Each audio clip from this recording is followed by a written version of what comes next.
ఊపిరితిత్తులు మనకి ఏ రకమైన ఇబ్బందులు లేకుండా ఉంటే శ్వాస తీసుకోవడంలో ఏమి ఇబ్బంది ఉండదన్నమాట.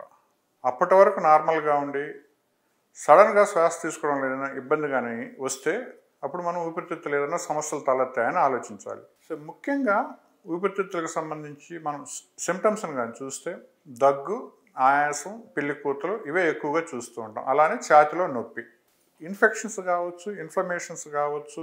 ఎప్పుడైతే ఊపిరితిత్తులను అఫెక్ట్ చేస్తాయో ఊపిరితిత్తుల లోపల గాలిళ్ళ పొరల లోపల ప్రాబ్లం కావచ్చు, లేదంటే గాలిళ్ళే శ్వాసనాళాల్లో ప్రాబ్లం కావచ్చు, లేదంటే ఊపిరితిత్తులు నీరు చేరడం కావచ్చు.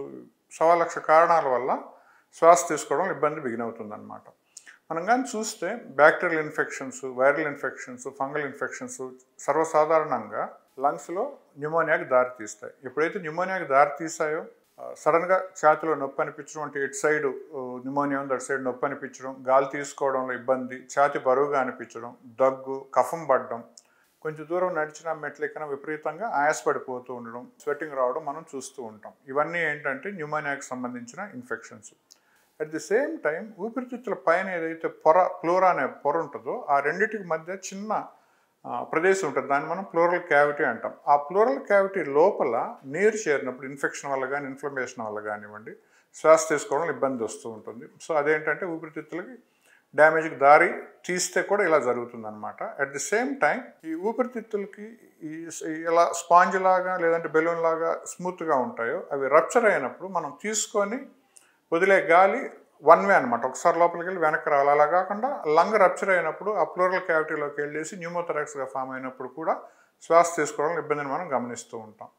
సో అలానే ఆస్తమా, సిఓపిడి వ్యాధులతో బాధపడే వాళ్ళల్లో కొంచెం దూరం నడిచిన, వంగినా, లేచిన, గట్టిగా అరిచిన, మెట్లు ఎక్కిన విపరీతంగా ఆయాసానికి గురవుతూ ఉంటారు.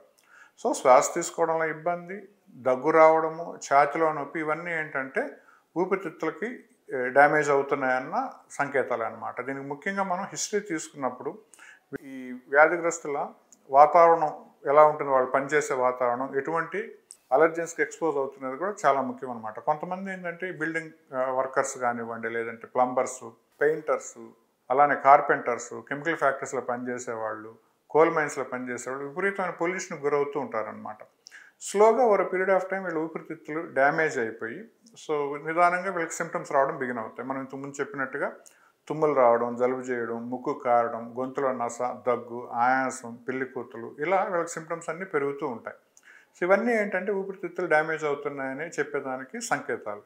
సో ఎప్పుడైతే ఇటువంటి సిమ్టమ్స్ కనిపిస్తున్నాయో మొట్టమొదటిగా మనం చేసుకోవాల్సింది ఏంటంటే ఛాతికి సంబంధించిన ఎక్స్రే తీసి చూసినప్పుడు లంగ్లో ఏమన్నా ఇన్ఫెక్షన్ ఉందా లేదా, లంగ్ లోపల ఏమన్నా నీరు చేరిందా లేదా, లంగ్ ఏమన్నా రప్చర్ అయిందా, ఇటువంటివన్నీ మనం ఆ ఎక్స్రేలో ఐడెంటిఫై చేసుకోవచ్చు. ఒకవేళ డౌట్గా ఉంటే సిటీ స్కాన్ చేసినప్పుడు క్లియర్గా లంగ్ డ్యామేజ్ ఉందా లేదా అని మనకు తెలిసిపోతుంది.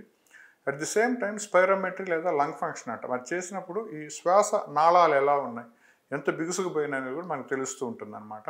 కొంతమందిలో ఏంటంటే ఊపిరితిత్తులు బిగుసుకుపోతాయి. సో మనం చాలామందికి ఇటువంటి ప్రాబ్లమ్స్ గమనించాం కోవిడ్ టైంలో. కోవిడ్ న్యూమోనియా వచ్చి తగ్గిపోయేటప్పుడు ఏంటంటే ఆ హీలింగ్ ప్రాసెస్లో స్కార్స్ వచ్చి లంగ్స్ బిగుసుకుపోతాయి అనమాట. దాన్ని లంగ్ ఫైబ్రోసిస్ లేదా ఇంటర్స్టిషియల్ లంగ్ డిసీజ్ అని కూడా అంటాం. అటువంటివి కూడా ఈ ఎక్స్రేలో కానీ లేదంటే సిటీ స్కాన్లో మనం క్లియర్గా తెలుసుకోవచ్చు. స్పైరోమెట్రీ చేసినప్పుడు ఎంతవరకు లంగ్స్ డ్యామేజ్ అయ్యాయి అనేది కూడా తెలుస్తుంది అనమాట. కొన్ని ఏంటంటే రివర్సిబుల్ కండిషన్స్ ఉంటాయి, బట్ చాలా వరకు ఏంటంటే డ్యామేజ్ అనేది ఇర్రివర్సిబుల్ ప్రోగ్రెసివ్ డిసీజ్ ఉంటుంది అనమాట. దాన్ని ఏదైతే ట్రిగ్గర్స్ ఉంటాయి, ముఖ్యంగా సిఓపిడి వాళ్ళల్లో స్మోకింగ్ వల్ల, పొల్యూషన్ వల్ల ఈ బ్రాంకైటిస్ డెవలప్ అవుతుంది.